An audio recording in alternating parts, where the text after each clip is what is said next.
हाय, मी शीतल. माझ्या नवीन व्लॉगमध्ये तुमच्या सर्वांचं मनपूर्वक स्वागत. तर आज आपण खूप स्पेशल असे राजस्थानचे खूप स्पेशल आणि पारंपरिक असे अतिशय स्वादिष्ट राजस्थानी चुरमा लाडू बनवणार आहोत. हे लाडू इतके मऊ, खमंग आणि लगेच तोंडात विरघळणारे होतात की एकदा खाल्ले ना की ते परत परत खावेसे वाटतात. तर आज आपण खूप सोप्या पद्धतीने अशी ही रेसिपी बनवणार आहोत. चला तर मग जास्त वेळ न घालवता झटपट अशी तयार होणारी रेसिपीला आपण सुरुवात करूया. तर आपले मस्त असे राजस्थानी चुरमा लाडू. प्रथम आपण सुरुवातीला एका मोठ्या भांड्यात 2 वाटी गव्हाचं पीठ घ्यायचं आहे आणि त्यानंतर आपण अर्धी वाटी असा बारीक रवा घालणार आहोत. रव्यामुळे लाडूला खूप छान असं टेक्स्चर येतं. त्यामध्ये 2 चम्मच असं बेसन पीठ घालायचं आहे आपल्याला, हरभरा डाळीचं. आणि आता हे सगळं पीठ टाकल्याच्या नंतर त्यात 3 ते 4 चम्मच असे तूप, गरम केलेलं तूप त्याच्यामध्ये घालायचं आहे आपल्याला. तूप हे तुम्ही तुमच्या आवडीनुसार टाकू शकता. माझा चम्मच छोटा असल्यामुळे मी थोडंसं जास्त तूप ॲड करते आहे आणि त्यात तूप टाकून झाल्यास मस्त असं हाताने त्याला मिक्स करायचं आहे. तूप आणि पीठ चांगलं चोळून एकजीव करून घेतल्याने ना चुरमा लाडू एकदम खमंग, मऊ आणि तोंडात विरघळणारे बनून तयार होतात. त्याच्यामुळे आपल्याला हाताने खूप छान असं मिक्स करून घ्यायचं आहे, कारण सगळं पीठ असं एकजीव झालं ना की लाडू खूप छान खमंग, खुसखुशीत बनतात. खायलाही खूप चविष्ट लागतात आणि स्पेशली ते तोंडात लगेच विरघळतात. लहान मुलं ते खूप जास्त आवडीने खातात आणि त्यांना मस्त तोंडात विरघळले ना की त्यांनाही खायला ते छान वाटतात. आणि त्यामध्ये आपल्याला ना चवीनुसार मीठ ॲड करून ते पीठ पूर्ण असं हाताने मिक्स करून घ्यायचं आहे. कारण मीठ पूर्ण पिठामध्ये मिक्स व्हावं म्हणून आपल्याला हाताने छान असं त्याला मिक्स करून घ्यायचं आहे. त्यामध्ये ना थोडंसं तुपाचं प्रमाण कमी वाटतं म्हणून मी थोडंसं तूप ॲड करते आहे. तुम्ही तुमच्या आवडीनुसार कमी जास्त तूप करू शकता. आमच्याकडे तूप जास्त आवडतं म्हणून मी थोडं जास्त तूप टाकते आहे आणि त्याला परत असं छान हाताने मिक्स करून घेऊन त्यामध्ये आपल्याला थोड्या थोड्या प्रमाणात पाणी घालायचं आहे आणि या पिठाला इथे आपण मळून घेणार आहोत. पीठ इथे मळून घेताना खूप घट्टसुद्धा नाही आणि खूप मऊसुद्धा नाही, तर मध्यम असं आपल्याला पीठ मळून घ्यायचं आहे. तर बघा आपण मस्त असं थोडं कमी प्रमाणात थोडं थोडं पाणी टाकून मी पिठाला मळून घेते. तर बघा हे अशा प्रकारे आपल्याला पीठ हे मळून घ्यायचं आहे. पीठ जास्त घट्टही नाही आहे आणि खूप मऊही नाही आहे, मध्यम असं आपण हे पीठ मळून घेतलेलं आहे. तर असं पीठ मळून घेतल्याच्या नंतर आपल्याला बघा ह्याचे असे मस्त असे छोटे छोटे ना, हे बघा टेक्स्चर असं या टेक्स्चरमध्ये हे पीठ पाहिजे. याचे व्यवस्थित असे आपल्याला ना एक मटकुल्या टाईपमध्ये बनवून घ्यायचं आहे. तुमच्याकडे त्याला काय म्हणतात मला नाही माहिती, मला ते कमेंट थ्रू नक्की तुम्ही सांगा. तर आपण या पिठाचे ना मटकुले बनवायला घेऊया. त्यासाठी आपल्याला एक छोट्या आकाराचा गोळा बनवून घ्यायचा आहे आणि त्याला असं प्रेस करून घेतल्याच्या नंतर बघा हे असं मस्त प्रकारे असे हे मटकुले तयार होतात. ह्याला आमच्याकडे तरी मटकुले म्हणतात, तुमच्याकडे काय म्हणतात हे मला नक्की कमेंट थ्रू सांगा. असे आपल्याला सगळ्या पिठाचे असे मस्त असे मटकुले बनवून घ्यायचे. तुम्ही असं प्रेस करूनही बनवू शकता किंवा तुम्ही या पिठाला असं मस्त हातावरती त्याचा सर्कल गोळा करून घ्यायचा आणि त्याला असं नंतर प्रेस करायचं. तर मस्त असे आपण असे याचे मटकुले बनवून घेतलेत. हे बनवायला खूप सोपे आहेत मटकुले, याला काही जास्त मेहनत नाही लागत, हे इझिली बनून जातात. तर हे मटकुले खूप मोठ्या आकाराचे बनवायचे नाही आहेत, कारण हे आपल्याला तेलामध्ये फ्राय करायचे आहेत. तर त्याच्यासाठी आपल्याला हे खूप थोडेसे, कारण आतमध्ये पण ते व्यवस्थित तळले जावे म्हणून आपण छोट्या छोट्या आकाराचं पीठ घेऊन त्याचे असे खूप मोठेही नाही आणि खूप छोटेही नाही, मध्यम आकाराचे असे हे मटकुले बनवतो आहे. तर असे मस्त आपण सगळे मटकुले बनवून घेऊया. याला बनवायला खूप टाईम नाही लागत, कारण ही रेसिपी खूप लवकर बनते आणि सगळ्यांची आवडती ही रेसिपी आहे, स्पेशली माझ्या घरची तरी. तर बघा आपले हे मस्त असे सगळे मटकुले रेडी झालेले आहेत बनवून. अशा आकारामध्ये बनवले ना मस्त असे ते तळले जातात. तर आपण एका पॅनमध्ये मस्त असं तेल टाकून घेऊया.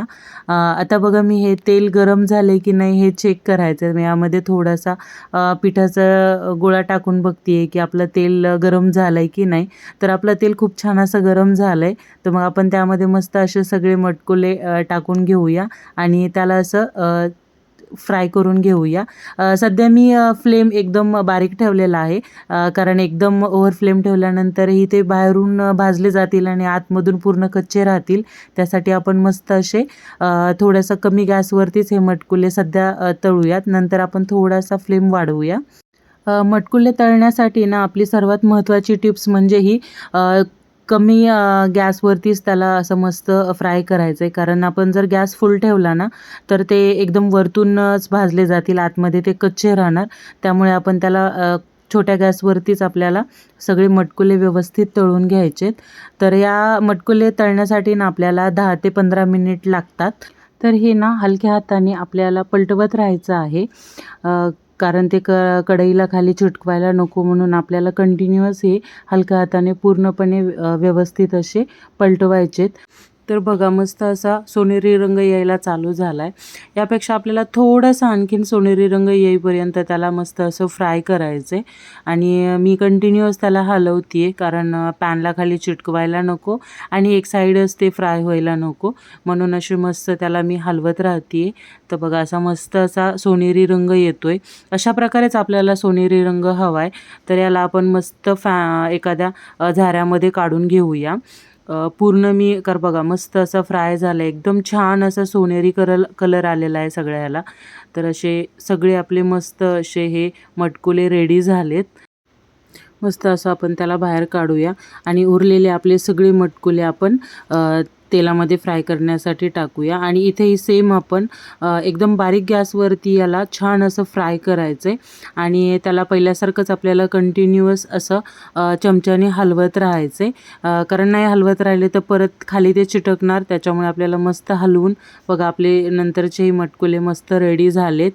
तर हे सगळे मटकुले आपण एका टोपल्यामध्ये काढून घेऊया आणि हाताने तोडून बघूया की ते आतमधून व्यवस्थित असे बघा खूप मस्त असे ते आतमधनं पण पूर्ण शिजले गेलेले आहेत. तर हे सगळे मटकुले आपण असे त्याचे थोडे छोटे छोटे तुकडे करून घेऊया. तर अशा प्रकारे आपण मस्त अशा सगळ्या मटकुल्यांचे व्यवस्थित तुकडे करून घेतलेत आणि त्याला मिक्सर जारमध्ये आपण टाकूया.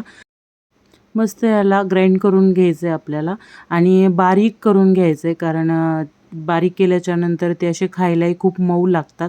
बघा आपण मस्त असं त्याला ग्राइंड करून घेतले. तर उरलेले सगळे तुकडे आपल्याला मिक्सरमधून काढून घ्यायचेत. मऊ असं रव्यासारखं बघा हे टेक्स्चर तयार झाले. त्यानंतर आपल्याला एक कढई घेऊन त्याच्यात 3 ते 4 चम्मच तूप टाकायचं आहे, कारण आपल्याला ड्रायफ्रूट्स भाजून घ्यायचे. तर बघा आधी मी अर्धी वाटी बदाम घेतलेत, त्याला मस्त असं खरपूस भाजून घेते आहे आणि मस्त असे भाजलेत बघा. परत त्याच्यात आपण काजू टाकतो आहे अर्धी वाटी, त्यालाही छान प्रकारे खरपूस भाजून घ्यायचं आहे.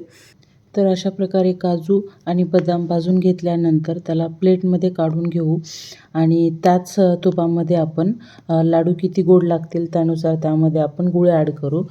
तर इथे मी 1 वाटी गूळ ॲड करते आहे. तुम्ही तुमच्या आवडीनुसार कमी किंवा जास्त त्याच्यामध्ये गूळ ॲड करू शकता. तो पूर्णपणे वितळून घ्यायचा आहे आपल्याला.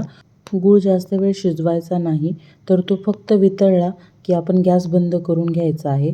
तर इथे आपण बघू शकता गूळ हा वितळला गेला आहे. तर आत हे वितळलेलं गूळ मिश्रणामध्ये घालण्यासाठी आपलं मस्त असं रेडी झालेलं आहे. तर आपण आता हे गूळ आपल्या मिश्रणामध्ये घालायचं आहे आपल्याला. हे बघू शकता मस्त असं रेडी झालं आहे. तर आपण हे मिश्रणामध्ये घालून घेऊया आणि हे मिश्रण एकजीव करून घ्यायचं आहे आपल्याला. त्याच्यासाठी आपण आधी त्याच्यामध्ये पूर्ण गूळ टाकून घेतला आणि त्याच्यात आपले जे ड्रायफ्रूट्स होते ते मी मस्त कट करून घेतले, ते ड्रायफ्रूट्स ॲड केले आणि त्याला आपल्याला चम्मचने चांगल्या प्रकारे हलवायचं आहे, कारण इथे आपला गूळ खूप गरम आहे. तर आपलं हे मिश्रण चमच्याने आपण मस्तपैकी त्याला मिक्स करून घेऊया. गूळ हा जास्त वेळ आपण गरम जर नाही केला ना तर लाडू आपले मऊ बनतात. तर हाताने आपण चेक करून घेऊया की आपलं मिश्रण थंड झाले की नाही. तर आपलं बघा मस्त असं मिश्रण थोडं थंड झालेलं आहे, त्याच्यामुळे आपण आता त्याला हाताने असं मिक्स करायला घेऊया, कारण गूळ हा पूर्णपणे त्या मिश्रणामध्ये एकजीव होऊन जाईल. त्याच्यासाठी आपण आता हाताने त्याला मिक्स करून घेतो आहे आणि त्यात बघा आपण 1 चम्मच वेलची पूड टाकली आहे आणि परत त्याला आपण मिक्स करून घेऊ, कारण सध्या गूळ गरम आहे त्याच्यामुळे मी त्याला चमच्यानेच हलवते आहे. तर छान आपलं असं मिश्रण थंड झालं आहे, तर आपण हाताने एकजीव करून घेऊया. एकजीव केल्याने गुळाचं ते बघा टेक्स्चर खूप छान आले. तर आपले हे लाडू वळण्यासाठी रेडी झालेत.